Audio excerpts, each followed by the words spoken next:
ಏನೇ ಇದು ನಿನ್ನ ಅವತಾರ? ಅಣ್ಣ, ಜೀವನದಲ್ಲಿ ನಾನು ಪೊಲೀಸ್ ಆಗ್ಬೇಕಂತ ತುಂಬಾ ಆಸೆ ಇತ್ತು, ಆದ್ರೆ ಆಗ್ಲಿಲ್ಲ. ಅದಕ್ಕೆ ನೀನ್ ಟೋಪಿ ಹಾಕೊಂಡು ಲಾಠಿ ಹಿಡ್ಕೊಂಡು ಆಸೆ ತೀರಿಸ್ಕೊತಾ ಇದ್ದೀನಿ. ಏಯ್ ನರಸಿಂಹ, ನಮ್ ಸಾಹೇಬ್ರ ಅಪ್ಪಣೆ ಇಲ್ದೆ ನೀನ್ ಈ ಮಳೆ ಒಳಗಡೆ ಕಾಲಿಡೋ ಹಾಗಿಲ್ಲ. ಹಾಗೇನಾದ್ರೂ ಇಟ್ರೆ ಈ ಮನೆ ಕಾನ್ಸ್ಟೇಬಲ್ ಅಂಬುಜಾ 420 ನಿನ್ನ ಒಳಗಡೆ ಬಿಡಲ್ಲ. ನಂಬರು ನಿಂದೆ ಇಟ್ಕೊಂಡಿದ್ಯಾ? Thank you sir.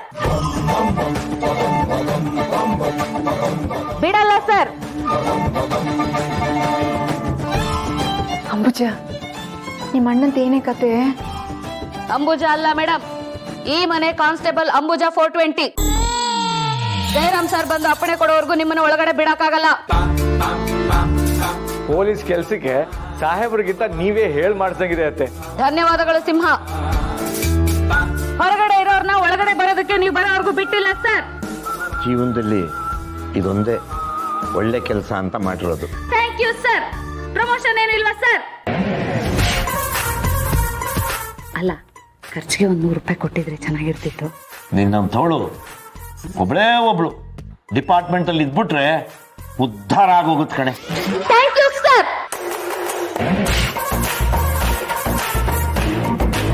ನಿನ್ ಮಗನ ಮುಂದೆ ಬರ ಕೇಳು.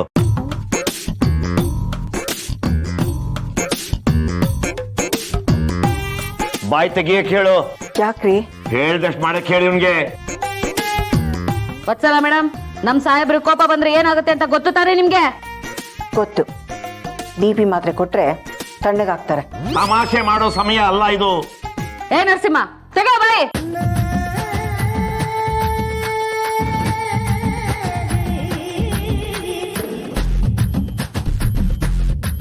ಮಾ, ನಾನು ಕುಡ್ದಿಲ್ಲ ಅಂತ ಹೇಳಮ್ಮ. ನನ್ ಮಗ ಕುಡ್ದಿಲ್ಲ. ಸುಮ್ನೆ ಬಾಯ್ ತೆಗಿಯ ಕೇಳೋನ್ಗೆ. ತೆಗಿಯಪ್ಪ.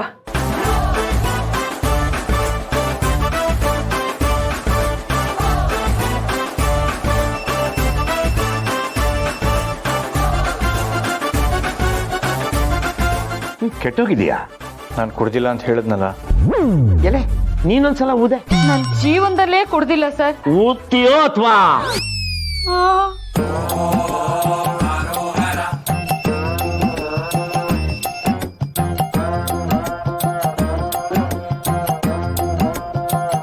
ಸರಿಯಾಗಿ ಇದೆಯಲ್ಲ.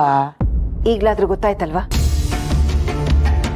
ಅಲ್ಲ, ನಿನ್ನೆ ರಾತ್ರಿ ನಮ್ಮ ಮನೆಗೆ ಬಂದು ಕಿತ್ತೋಗಿರೋ ನನ್ನ ಸ್ಯಾಂಡಲ್ಸ್ನ ಹೊಲ್ಸ್ಕೊಟ್ಟು ಹೋದ್ಯಲ್ಲ, ಯಾಕೆ ಅಂತ ಹೇಳಲೇ ಇಲ್ಲ. ನನ್ನ ಜೊತೆ ಅಷ್ಟು ಗಲಾಟೆ ಮಾಡ್ತಿದ್ದೋನು, ನನ್ನ ನೋಡಿ ಅಷ್ಟೊಂದು ಉರ್ಕೊಳ್ಳೋನು, ಈಗ ಸಡನ್ ಆಗಿ ಇಷ್ಟು ಬದಲಾಗಿರೋದಕ್ಕೆ ಕಾರಣ ಏನು?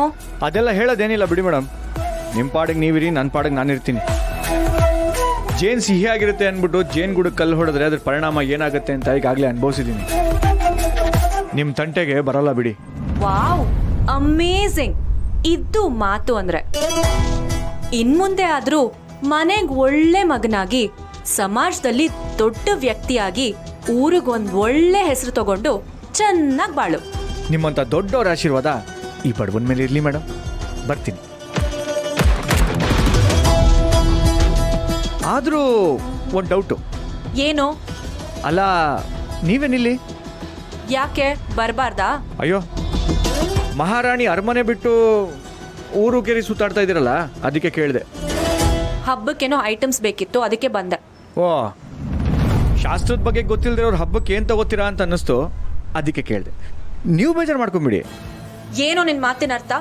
ಹಬ್ಬಕ್ಕೆ ಬೇಕಾಗಿರೋದು ನನ್ನ ಕೈಯಲ್ಲಿ ತಗೊಳಕ್ ಆಗಲ್ಲ ಅಂತನಾ? ಹಾಗಾದ್ರೆ ಪೂಜೆ ಸಾಮಾನು ಒಂದು 2 ಐಟಮ್ ಹೇಳಿ ನೋಡೋಣ. ನೋಡಿದ್ರಾ? ಅದಕ್ಕೆ ಹೇಳೋದು, ಶಾಸ್ತ್ರ ಗೊತ್ತಿಲ್ಲದೆ 3 ಗಂಟೆ ಹಾಕಬಾರ್ದು, ಸಂಪ್ರದಾಯ ಗೊತ್ತಿಲ್ಲದೆ ಪೂಜೆ ಮಾಡಬಾರ್ದು ಅಂತ. ಬರ್ಲಾ? ಓ, ಏನ್ ಮೇಡಮ್, ನೀವು ನಮ್ಮ ಅಂಗಡಿಗೆ ಬಂದ್ಬಿಟ್ಟಿದ್ದೀರಾ? ಯಾಕೆ ಬರಬಾರ್ದಾ? ಹಾಗೇನಿಲ್ಲ, ಯಾವಾಗಲೂ SI ಸಾಹೇಬ್ರು ಬರ್ತಿದ್ರು, ಪೂಜೆ ಹಬ್ಬ ಇದ್ದಾಗ ಅಮ್ಮವ್ರು ಬರ್ತಿದ್ರು. ನೀವು ಯಾವಾಗೂ ಈ ಕಡೆ ಬರ್ತಾ ಇರ್ಲಿಲ್ವಲ್ಲ, ಅದಕ್ಕೆ ಕೇಳಿದೆ ಅಷ್ಟೇ. ಹೇಳಿ, ಏನ್ ಬೇಕು? Do you have puja items? ಓ, ಪೂಜೆ ಐಟಮಾ? ಹಾ, ಇದೆ ಹೇಳಿ ಮೇಡಮ್, ಏನ್ ಕೊಡ್ಲಿ? 1 second. Give me 1 pack of camphor, 2 packs of lamp wick, 3 liters of lamp oil, some betel leaves, arc nuts, benzoin resin. Madam ನೀವು ಹೇಳ್ತಾ ಇರೋದು ದೇವ್ರಣೆಗೂ ನಂಗೇನು ಅರ್ಥ ಆಗ್ತಿಲ್ಲ. ಹೋಗಿ ಅಮ್ಮವ್ರನ್ನೇ ಕಳಿಸ್ಕೊಟ್ಬಿಡ್ತೀರಾ? ಇನ್ನೊಂದ್ಸಲ ಹೇಳ್ತೀನಿ, ಸರಿಯಾಗಿ ಕೇಳಿಸ್ಕೊಳ್ಳಿ. 1 packet of camphor, 2 packets of lamp wick, 3 litres of lamp oil, 1 packet ಕರ್ಪೂರ, 2 ಪ್ಯಾಕೆಟ್ ದೀಪದ ಬತ್ತಿ, 3 ಲೀಟರ್ ದೀಪದ ಎಣ್ಣೆ ಕೊಡು ಅಂತ ಕೇಳ್ತಿದ್ದಾರೆ. ಬೀಟಲ್ ಲೀವ್ಸ್, ಆಕ್ನಟ್, ವಿಳ್ಳೆದೆಲೆ, ಅಡಿಕೆ. ಬೆನ್ಜಾಯಿನ್ ರೆಸಿನ್. ಏನ್ ಕೇಳಿದ್ಲು? ಓ ಸಾಮ್ರಾಣಿ. ಓ ಅಷ್ಟೇನಾ? ಓಕೆ ಮೇಡಮ್, ಮತ್ತೇನಾದರೂ ಬೇಕಾದರೆ ದಯವಿಟ್ಟು ಕನ್ನಡದಲ್ಲೇ ಕೇಳಿ ಮೇಡಮ್. ನನಗ್ ಪೂಜೆ ಐಟಮ್ಸ್ನ ಕನ್ನಡದಲ್ಲಿ ಹೇಳೋದಕ್ಕೆ ಬರಲ್ಲ, ನಾನು ಇಂಗ್ಲಿಷಲ್ಲೇ ಹೇಳೋದು. ನಿಮಗೆ ಅರ್ಥ ಆದ್ರೆ ಕೊಡಿ, ಇಲ್ಲ ಅಂದ್ರೆ ನೀವೇ ಇಂಗ್ಲಿಷ್ ಕಲ್ತ್ಕೊಳ್ಳಿ. ಸರಿ ಮೇಡಮ್. ಕರ್ನಾಟಕದಲ್ಲಿ ಹುಟ್ಟಿ ಕಳಸಾದಲ್ಲಿ ಭದ್ರಾ ನೀರು ಕುಡಿದು ಕನ್ನಡ ಸಿನಿಮಾ ನೋಡಿ ಬೆಳೆದಿರೋ ನೀನು ನಮ್ಮ ಅಚ್ಚ ಕನ್ನಡದಲ್ಲಿ ಸ್ವಚ್ಛವಾಗಿ ಮಾತಾಡೋದನ್ನ ಬಿಟ್ಟು ಕಿತ್ತೋಗಿರೋ ಇಂಗ್ಲಿಷಲ್ಲಿ ಮಾತಾಡ್ತಾ ಇದೆಯಲ್ಲ, ನಿನಗೆ ಎಷ್ಟು ದುರಾಂಕಾರ ಇರಬೇಕು. ಈಗ ತಾನೇ ನನ್ನ ಸಹವಾಸಕ್ಕೆ ಬರಲ್ಲ, ನನ್ನ ಪಾಡಿಗೆ ನಾನು ಇರ್ತೀನಿ ಅಂದಿದ್ದೆ. ಆಲ್ರೆಡಿ ಪ್ಲೇಟ್ ಚೇಂಜ್ ಮಾಡ್ತಿದ್ಯಾ? ಹಾ ಹೌದು ಹೇಳಿದ್ದೆ. ಆದ್ರೆ ನೀನು ಈ ಇಂಗ್ಲಿಷಲ್ಲಿ ಟಸ್ಸಾ ಪುಸ್ಸ ಅಂತ ಮಾತಾಡೋದು ನೋಡಿ ನನ್ನ ಮನಸ್ಸು ಚೇಂಜ್ ಆಗೋಯ್ತು ಕಣೆ. ಇನ್ಮೇಲೆ ಈ ನರಸಿಂಹ ನಿನ್ನ ಹತ್ರ ಮುಂಚೆ ಹೇಗಿದ್ನೋ ಹಾಗೆ ಇರ್ತಾನೆ. ಅದೇನ್ ಮಾಡ್ಕೋತೀವೋ ಮಾಡ್ಕೊ. ನನ್ನ ಇಷ್ಟ, ನಾನು ಯಾವ ಲ್ಯಾಂಗ್ವೇಜ್ ಅಲ್ಲಾದ್ರೂ ಮಾತಾಡ್ತೀನಿ. What's your problem man? Problem ನನಗಲ್ಲ, ನಿನಗೆ ಹುಟ್ಟೋ ಮಕ್ಳಿಗಾಗೋದು. ಪಿರಾಮಿಡ್ ಒಳಗಡೆ ಇರೋ ಹೆಣ್ಗಳಿಗೆ ಮಮ್ಮಿ ಅಂತ ಕರೀತಾರೆ, ಹಾಗೆ ನಿನ್ನ ಮಕ್ಕಳು ನಿನ್ನ ಅಮ್ಮ ಅಂತ ಕರೆಯೋ ಬದಲು ಮಮ್ಮಿ ಅಂತ ಕರೀತಾರೆ. ನಿನ್ನಂಥವ್ರಿಂದಾನೆ ಕನ್ನಡ ಭಾಷೆ ಈ ಗತಿಗೆ ಬಂದಿರೋದು.